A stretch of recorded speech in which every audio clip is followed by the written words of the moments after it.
Hi there, Andrew here. I love anime, but I have no patience, so I'm giving every new show of the summer 2017 season one episode to hook me. Welcome to Debut Review. Today's show is. Wait for it. A Centaur's Life. Okay. Kimihara Himeno, also known as Hime, goes about her life, love, and studies just like any ordinary high school girl. The only difference is that she's a centaur. She enjoys her school life along with classmates of many unique shapes, including Nozomi the Draconid. I don't know what a Draconid is. Kyoko the Goat Folk. Goat Folk? So, Fawn, maybe? The Goat Folk. I don't know if Draconid is a thing or a made-up word, but I mean, if you're going to just make some up, certainly you can come up with better than Goat Folk. I mean, use Fawn or Satyr or something. Anyway, an Angel Folk class representative. Angel Folk. Alright, so we're going with this naming scheme. Alright, fine. Our Angel Folk class representative doesn't get a name. And Sassus-chan. S-A-S-S-A-S. Sassus-chan. The Antarctican? Antarctican. So so she's a penguin? Antarctican? Okay. Hime's younger cousin Shino-chan, her friend Maki-chan, and the class representative's four younger sisters also join the cast. Oh, good! In this very cute slice of life story about girls who are human, yet aren't. Okay, so, oh, yes, okay, looking at the poster, obviously the centaur is pretty clear, but if you look at the gal on the left, she has, I guess, goat horns and big ears. Goats have ears like that. I've never seen them stand up like that. Maybe they can. And we have the gal on the right who has wings and a tail and pointy ears, so maybe she's the Draconid. Oh, hey, the goat folk person has a tail, too. I like the fact that the centaur has, like, clothes made for a centaur. That's pretty cool. I wonder how you'd get into those, if it's got a big zipper up the back or what. These are the things I wonder. So, could be like Monster Musume or what was the other one that was fairly recent? Interview with Monster Girls? Interviews with Monster Girls, something like that. So, I liked different things about both shows. Monster Musume, I think, has an actually very interesting world that the show and the manga, which I've read a fair amount of, is not at all interested in exploring. It's basically just ecchi humor, very perverted humor. Oh, look at all the compromising situations we can get into. Ha ha ha, aren't boobs funny? I don't think so, but, you know, a lot of people seem to. Boobs are great, don't get me wrong. I just never found them that funny. Interview with Monster Girls was slight, but had some nice stuff. And the thing that I found interesting, I like the character design in, or more the character ideas in Monster Musume. You've got a great variety of characters. There's a centaur in that one. There's a harpy, a lamia, half human, half snake, and the design. They're absurdly busty, most of them, but other than that, the designs are actually really attractive, appealing, cool, neat, interesting is what I was going for. Aesthetically pleasing. Interview with Monster Girls I found kind of interesting because, with the exception of Adulahan, which is actually in a like Headless Horseman. Just carries your head around, has a flame coming out the neck stump. With the exception of that character, there are vampires, there's a snow woman, and a succubus. All characters that just look human. It's like, man, if you're gonna do interviews with monster girls, do the characters that actually look like monsters or are more interesting than she's got a low body temperature.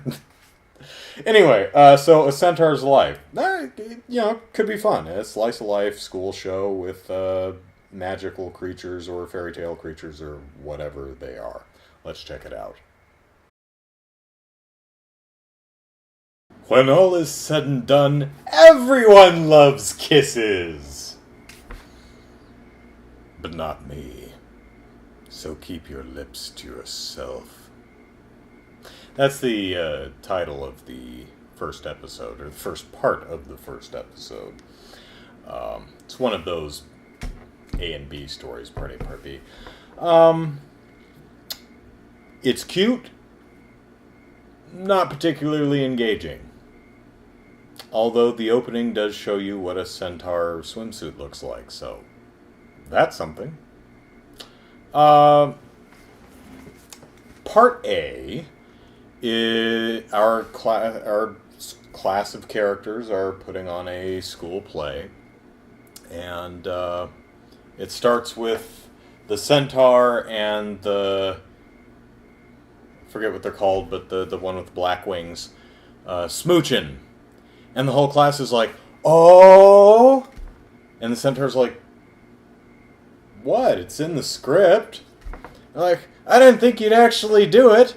And then the gal with the black wings is like, it doesn't say kiss in the script. What are you talking about? She says, yeah, it does right here. And it's handwritten into the margin.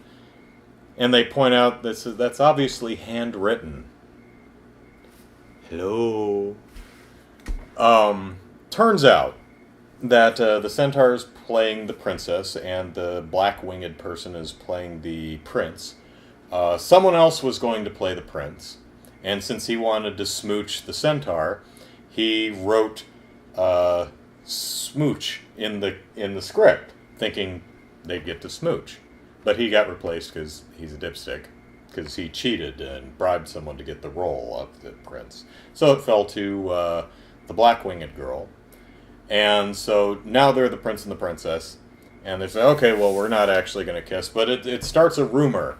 And all the other students in the school is like, is this one where they, like, really kiss? Like, you guys are in, like, high school or something, right? I mean, I'm a few years out from high school now, but I don't recall kissing being that big of a deal. I mean, I remember a play I did in, I think this was actually in college, but I did a play where the two lead characters had quite a bit of kissing to do. I was a different character, because I don't do kissing. Harumph. But the two actors, I remember they were doing like a Q&A for the play. And of course, that's one of the questions came up. And they're like, so you two were like really kissing. Was that weird? Was that awkward? And they were like, we totally thought it was going to be. And it was all like kind of weird. And like, oh.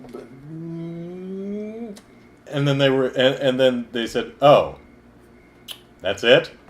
Oh, so kissing is just like kissing. Okay, no big deal then. So I guess it's something you grow out of unless you're me. Because kissing is gross. Gross!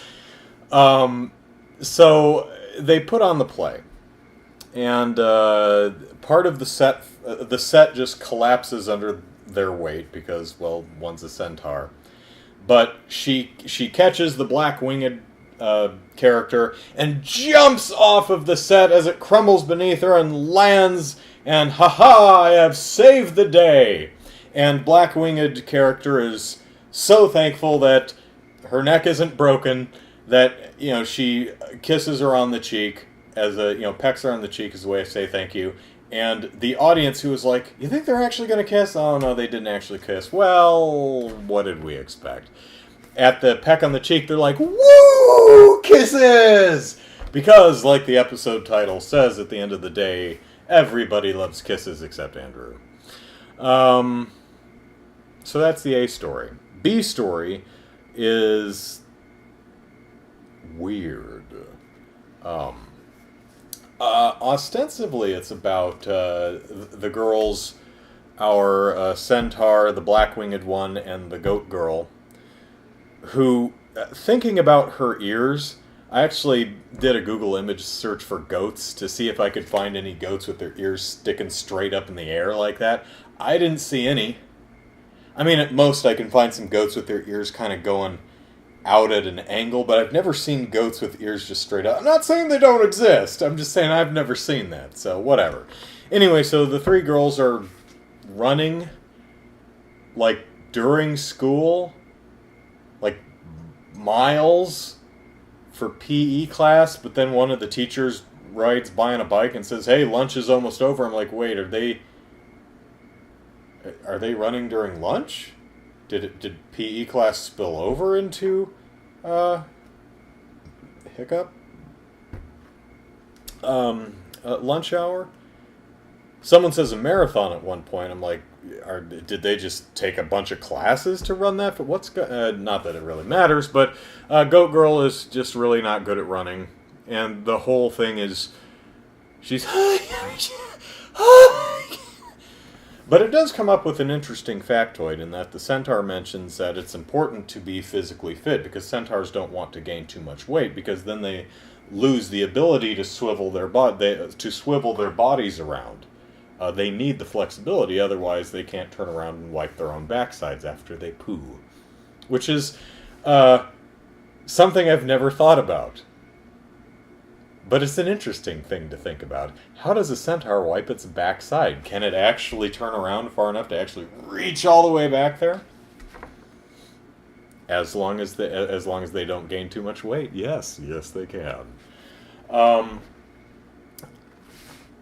But there's something weird about this episode. It starts with them in class, and the teacher's reading like the history of evolution for this world. And it gets kind of dark and a little disturbing in some places. They talk about, and it's not particularly clear how things work. They're like, oh, that's 4 limbs didn't work, that's why 6 limbs is where it's at. And I'm like, with the exception of Centaur, you all have 4 limbs, unless we're counting wings? But even then, like the goat girl, 4 limbs. And ears and horns and a tail, but what are you talking about? And then they actually talk about humans, and I'm like, wait, are you humans? Are you categorizing yourself as humans just subdivided into goat folk, centaurs, mer people, and angels and draconians, whatever they're called, the black-winged ones? Not particularly clear, don't know if that's a translation or just me not paying attention. Or if, like, do humans live on one nation island or continent or something, and you guys are in a different place? Because they talk about other places, and maybe some places not being as civil as we are. Then they start talking about, because if you're not careful, discrimination happens, and then horrible things happen, and civility above even civil rights. And it's like, wait, what? You're like, whoa, slow your roll, back up, what? It's a little weird, and sticks out like a sore thumb. Because it's right after the Kisses episode. This starts the second episode. Then it goes into the funny, oh, I can't run because I never exercise stuff. And you're like, wait, what was all about that with unity is more important than civil rights or something like that? Can we chew on that one a little bit more? And then there's while they're running, the Centaur says, do you want to ride? And she says, oh, no, I'd be accused of discrimination. And then she launches into because back in the day, we get along, but in some places, centaurs were used as mounts, and that's bad. I'd be arrested for something. It's like, is she exaggerating or is she not kidding? And she says, "Why? It's illegal to even talk about this." I'm like, "Is it?" Because that's a little scary if if this stuff is illegal to talk about. I mean, hell, I've given people piggyback rides before. I suppose in some ways that could be deemed, I don't know, something that ends in "ist." But it's not illegal to give someone a piggyback ride. And even if there were, well, it's illegal to force people to carry you around. Well, okay, sure, but if it's like, look, I'm just giving my friend a piggyback ride because they're tired, that's fine. But even talking about discrimination and bad things that happened in our past, that's illegal. It's like, whoa, wait, what? So there's some uncomfortably dark elements to this otherwise fairly saccharine show. Or maybe I'm just hearing it wrong. Hard to say. So will I watch episode 2? No, probably not. I mean, this is the third show of this season that I've seen, and it's definitely the most enjoyable to watch, but not so enjoyable. It's like, ooh, I want to see what these kids get up to in the next episode. Like I said, it's cute, but not particularly engaging. So, it's going to have to be a really boring summer of anime for me to bother taking the time to check out episode 2 of this. But, so yeah, there's that. Well, next time